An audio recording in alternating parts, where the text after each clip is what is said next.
3년 전 수영을 못하는 한 30대 남성이 계곡에서 다이빙을 하다가 숨진 사건이 있었습니다. 단순한 사망사고로 끝날 뻔했던 이 사건, 부인이 숨진 남편의 명의로 8억 원이 넘는 보험금을 타려고 하면서 재수사가 시작됐는데요. 2017년 3월 혼인신고, 곧바로 6개의 보험 가입. 결혼한 뒤 남편은 빚더미에 앉았습니다. 너무 돈이 없으니까. 돈이 너무 없으니까. 아니, 빚이 너무 많아. 그런데도 매달 70만 원 넘는 보험료를 납부해야 했는데요. 그리고 보험 계약 실효가 단 4시간 남은 상황에서 계곡 다이빙으로 숨지고 말았습니다. 이 은혜를 가장 먼저 의심한 건 경찰도 검찰도 아닌 보험회사의 보험사기 특별조사관이었습니다. 생명보험을 집중해서 생명을 담보로 하는 집중보험을 3건이나 가입을 했고, 그다음에 보험료를 가입하기 힘들어갖고 계속 실효가 되는 현상들이 여러 차례 발생이 됐고, 마지막 죽은 날도 4시간 뒤에는 보험이 실효가 되는 입장이에요. 실효가 되면은 실효된 이후에 사망을 하면은 보험금이 지급이 안 되죠.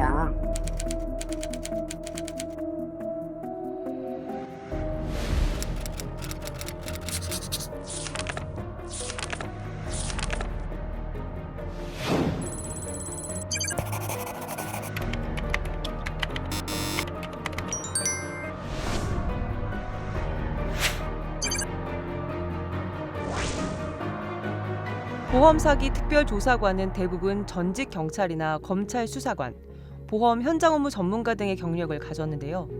국내 보험업계에서 활약하는 SIU만 약 600여 명에 달합니다.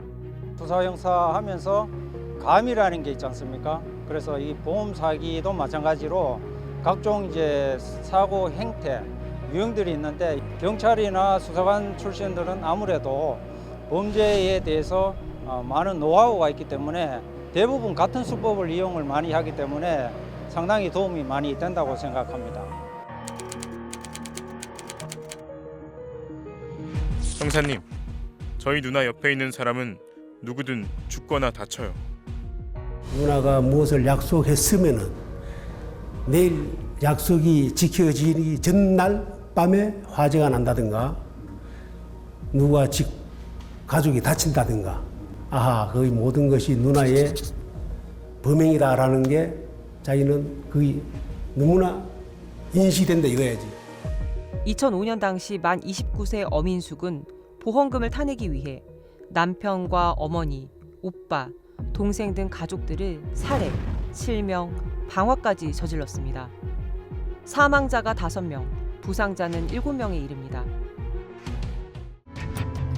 딸아이 집에 갔었는데 석류 주스를 자꾸 내왔어요.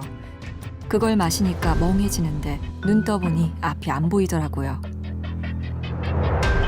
2003년 11월쯤 집에 오니까 여동생이 와 있더라고요. 평소엔 안 그러던 애가 술을 한잔 하자고 하길래 같이 술을 마셨죠. 그러다 눈을 떴는데 앞이 보이질 않더라고.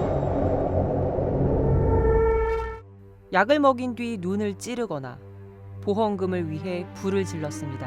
5억 원의 보험금을 타내려고 가족과 지인을 해친 엄녀인은 결국 무기징역을 받았습니다. 그리고 이 사건은 우리 사회의 보험 사기 범죄에 대한 경각심을 일깨웠는데요. 2004년에서 2006년 사이에 저희 회사뿐만 아니라 손해보험 업계에서 보험 범죄에 대한 심각성을 이제 그때 상당히 많이 대두된 것 같아요. 그 당시에 이제 많이 이제 경찰이나 검찰 수사관 쪽에서 많이 이제 유입이 돼서 우리나라의 보험 시장은 250조 원 규모로 커졌습니다.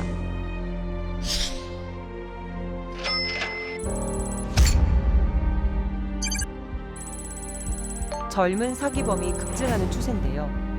대부분 자동차 보험 사기입니다.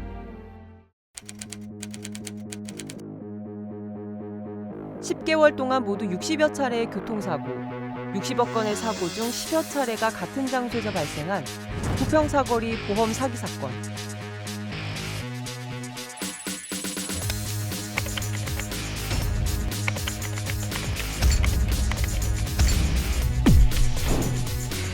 조직이 한 18명 정도 되는데 그 연령대는 97년, 99년. 당시 21살인 이모 씨는 같은 장소에서 연달아 교통사고를 당했다며 보험사에 하루에도 몇 번씩 전화해서 보상을 요구했습니다. 사기를 의심한 담당팀이 SIU에 사건을 접수했고 분석에 들어갔는데요.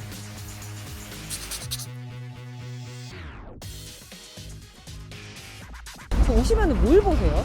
이 도로는 정상적으로 이렇게 잘 계획된 사거리가 아니고 보시다시피 도로가 이렇게 사거리지만 조금 이제 특이한 사거리 형태를 띠고 있습니다. 일부러 사기를 치려면 좀 선택할 만한 곳이다. 1차로에서 차량이 진행하면 여기서 도로가 좁아지면서 자연적으로 의식을 안 하면 보통 2차선으로 차체가 넘어오게 되는 그런 상황이 발생하는데 그러면 2차로에서 후행하던 차량이 그대로 충격하는.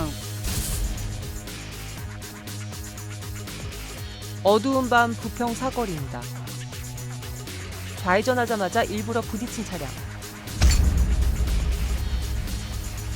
피해 차량은 당황합니다.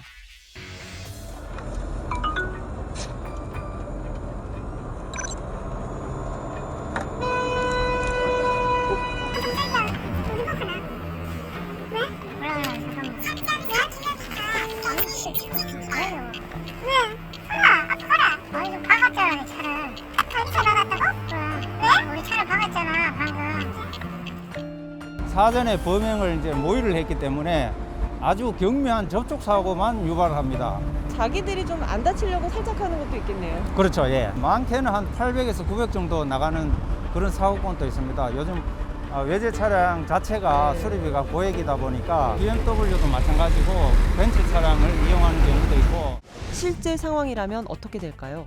취재진은 김갑섭 SIU 팀장님과 같은 차에 타서 고의로 들이받는 보험사기 가해 차량 역할. MBC 취재 차량은 좌회전을 하다가 영문 모르고 갑자기 들이받치는 역할을 맡았습니다. 함께 차를 운전해 문제의 부평 사거리로 갑니다. 먼저 보험 사기 피해 차량의 시점에서 볼까요? 사거리에서 좌회전하는 순간 갑자기 하얀색 승용차가 차량 우측으로 바짝 다가옵니다. 보험 사기단이라면 여기서 쾅 하고 충돌하는 순간입니다. 자, 반대로 보험 사기 가해 차량의 시점이 돼보겠습니다. 일단 적당한 차량을 물색하기 위해 사거리 주변을 몇 번이고 빙빙 돕니다. 하루 종일 돌 때도 있겠네요. 몇 번 돌면 나옵니다. 위반 차량들이 뭐 위반이라고 하면 그렇지만 그런 차선 넘어오는 차들이 가끔 있기 때문에. 바로 옆 차선에서 먼저 좌회전하는 MBC 차량. 일부러 바짝 따라붙습니다. 그러다 좌회전하는 순간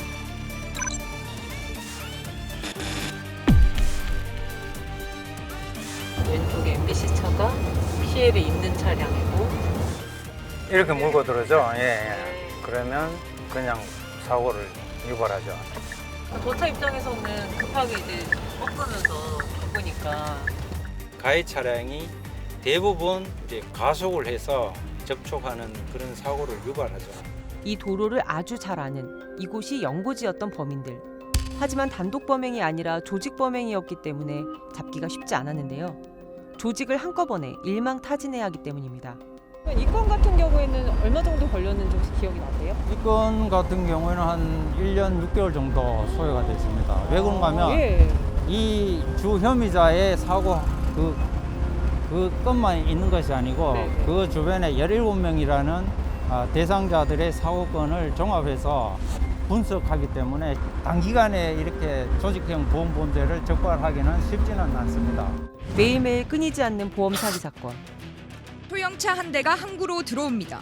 운전석에서 내린 40대 남성. 운전석에서 내린 남성이 조수석으로 옮겨 탔습니다. 2시간 뒤 천천히 움직이기 시작한 차량은 그대로 바다에 빠졌고 서서히 가라앉았습니다. 조수석에 탄 남성은 살았지만 운전석의 40대 여성은 시신으로 발견됐습니다. 당시 차에 타고 있던 사람은 뇌종양을 앓고 있던 여동생과 그 오빠. 사고 접수를 받은 보험사는 최근 10달 사이에 차량 추락 사고가 3건이나 있었던 사실을 발견했습니다. 보험사 측은 3건의 사고 유형이 매우 유사하고 보험금 수령자가 모두 해당 남성인 점이 의심스러워 수사를 의뢰했다고 밝혔습니다. 보험사의 신고 덕택에 경찰은 이 남성에 대해 보험 사기, 자살 방조 혐의로 즉각 수사에 들어갔습니다. 우회전하는 차량에 갑자기 어깨를 갖다 대는 남성. 가만히 멈춰있는 차량 뒤쪽에 어깨를 부딪힌 뒤 고통스럽다는 동작을 하고 천천히 후진하는 차량으로 성큼성큼 다가가 허리 부위를 갖다 대기도 합니다. 차량의 사각지대에서 일부러 살짝 부딪힌 뒤 합의금을 뜯어내는 건데요. 갈수록 조직화되고 폭력화, 지능화되는 보험 사기. 이은의 어민숙처럼 사람의 생명까지 빼앗아갑니다.